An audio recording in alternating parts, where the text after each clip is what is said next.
It was just 1 year after the world's first airplane crash.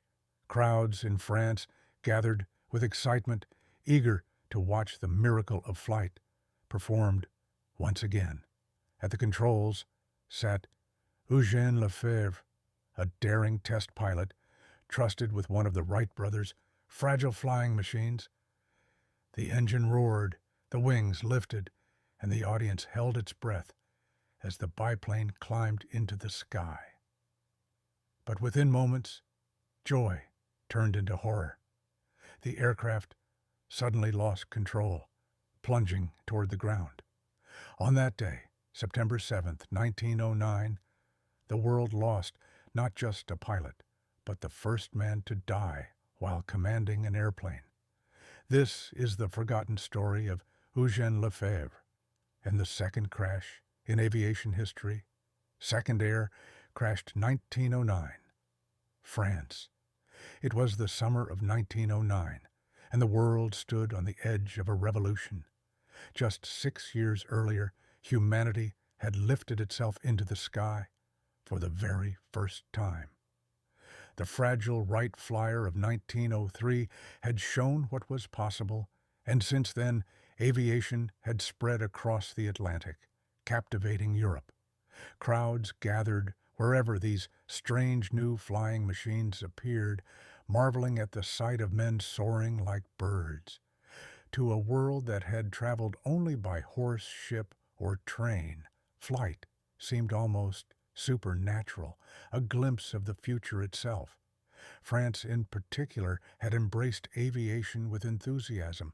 Wealthy patrons funded inventors, grand competitions were announced, and daring pilots became public heroes.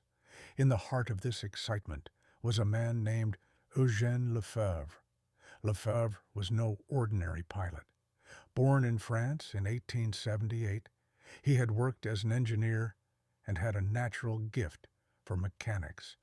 But more importantly, he possessed the courage, some would say recklessness, needed to climb into machines that were as dangerous as they were miraculous. Aviation in 1909 was not a profession. It was an act of faith. There were no flight schools, no handbooks, no safety standards. Every pilot learned by trial, error, and instinct. To fly was to gamble with your life each time you left the ground. And yet, for men like Lefebvre, the risk was worth it. By this time, the Wright brothers had begun to license their aircraft in Europe, recognizing that aviation's future could not be confined to America. In France, their designs were built under contract, and demonstration pilots were needed to show the machines to the public and to potential buyers. Eugène Lefebvre was chosen as one of these pilots. For him, it was a chance at both glory and danger. To control a Wright Flyer was to sit at the cutting edge of human achievement, to be a pioneer in the purest sense of the word. The Wright model of Flyer, like its predecessor, was a delicate biplane of wood, fabric, and wire. Its twin propellers pushed the machine forward, while a canard elevator at the front and a rudder at the rear provided control. To modernize, it looked impossibly fragile, more like a giant kite than an aircraft. But in 1909, it was a marvel. The crowds that gathered at flight demonstrations saw not a fragile contraption, but a miracle. A heavier-than-air machine rising into the skies. On September 7th, 1909, Lefebvre prepared to fly one of these Wright machines near Paris. The demonstration had drawn an eager crowd. Aviation was still so rare that every flight was an event, a spectacle that brought journalists, photographers, and ordinary citizens, eager to witness history. They cheered as Lefebvre climbed into the seat, his face calm, his posture confident. He was just 31 years old, but he carried the air of a man who knew he belonged in the sky. The engine sputtered to life, its rough roar echoing across the field. The twin propellers spun, kicking up dust and grass. Slowly, the fragile machine rattled forward. The crowd leaned in, hearts racing. With a sudden lift, the flyer's wheels left the ground, and the miracle repeated itself. Wood and cloth defied gravity. The biplane climbed gracefully, circling the field as Lefebvre guided it with the skill of an experienced hand. But aviation, in 1909, was unforgiving. The smallest mistake, the slightest failure, could mean disaster. The machines had no redundancy, no safety nets. If a wire snapped or a control jammed, there was nothing a pilot could do. At barely 100 feet in the air, every flight carried mortal risk. For a few glorious moments, the demonstration seemed perfect.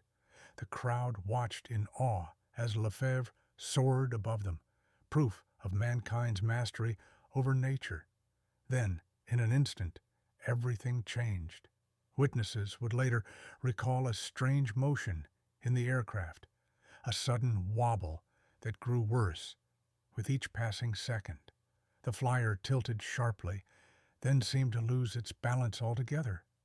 Lefebvre fought to regain control, shifting his body to move the wing-warping controls, adjusting the rudder with desperate precision.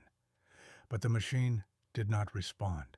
Perhaps a control wire had snapped. Perhaps the fragile frame had twisted under stress. Whatever the cause, the aircraft was no longer obeying its pilot. The crowd gasped as the flyer pitched downward. The machine, once so graceful, now seemed helpless, like a bird with broken wings. From barely 100 feet, there was no time, no altitude to recover.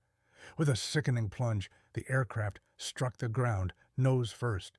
The fragile structure shattered, wooden struts splintering, canvas tearing, dust rising into the air. The crash was sudden, violent, and final.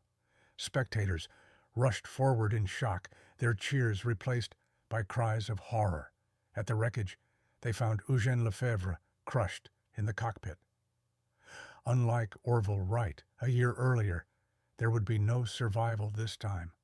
Lefebvre had died instantly, becoming the first man in history to perish while piloting an airplane. News of the accident spread quickly across Europe and the world. Newspapers carried the headline, "French aviator killed in Wright machine." Just a year earlier, the world had mourned the death of Lieutenant Thomas Selfridge, the first passenger to die in a crash. Now, with Lefebvre's death, it was clear, not only passengers, but pilots themselves faced mortal danger each time they took to the sky. Aviation was no longer just a thrilling spectacle. It was a deadly gamble. For many, Lefebvre's death was a sobering reminder that progress came at a price. Critics argued that flying machines were too dangerous, a fool's pursuit with no future. But others saw something different. They saw courage, sacrifice, and the determination of men willing to risk everything to push humanity forward. Lefebvre's death, though tragic, did not stop the advance of aviation. If anything, it spurred engineers and inventors to work harder, to make their machines stronger, safer, and more reliable. In France, Lefebvre became a martyr of progress. His name joined the short but growing list of aviation's fallen pioneers. He was remembered not just as a victim of a crash, but as a hero who dared to do what others feared. He had climbed into a fragile wooden machine, knowing the risks, because he believed in the future of flight. Without men like him, there would be no aviation. The accident also forced a deeper look at the right design. Engineers examined the wreckage, trying to understand what had gone wrong. Some suspected structural weakness. Others blamed a snapped control wire. The truth may never be fully known, But the lesson was clear. Airplanes needed to be stronger, more stable, and more forgiving. Every crash became a teacher, and every loss carved the path toward safety. Today, when we board a modern airliner, we take for granted the countless systems that protect us: redundant engines, advanced materials, computerized controls, rigorous testing. But all of those safeguards exist because in 1909 there was no protection. There was only courage. Pilots like Eugène Lefebvre climbed into their machines with no parachutes, no helmets, no instruments, and no certainty they would return. They were explorers of a new frontier, risking their lives so that generations after them could cross oceans in comfort. The story of Eugène Lefebvre is often overshadowed by the fame of the Wright brothers and other aviation legends. Yet his sacrifice remains vital. He was the first pilot to give his life to flight, a symbol of the cost of progress. His crash was aviation's second tragedy, but also its second lesson. The world was forced to accept that the sky, though beautiful, was unforgiving. Progress would not come without pain, and yet aviation did not stop. Within months, new records were being set. Pilots flew higher, farther, and faster. Air shows drew thousands. Governments invested in research. By 1914, just 5 years after Lefebvre's death, airplanes were being used in war. By 1927, Charles Lindbergh would cross the Atlantic alone. And by the mid-20th century, jetliners would carry passengers safely around the globe. Each achievement stood on the shoulders of those who had risked everything in the beginning. On that September day in 1909, the crowd in France saw tragedy. But history remembers something greater: the bravery of a man who climbed into the sky, knowing the risks and the lesson his sacrifice gave to the world. Eugène Lefebvre may not be a household name today, but every safe flight, every successful landing carries a silent tribute to him and to all the pioneers who fell from the sky so that others might rise. This was the world's second crash, and like the first, it was not the end of aviation, but the beginning of its long journey towards safety, reliability, and the miracle of flight as we know it today. September 7th, 1909, the day the world lost Eugène Lefebvre. He was not just a pilot. He was a pioneer who dared to trust fragile wings of wood and cloth when no one else would.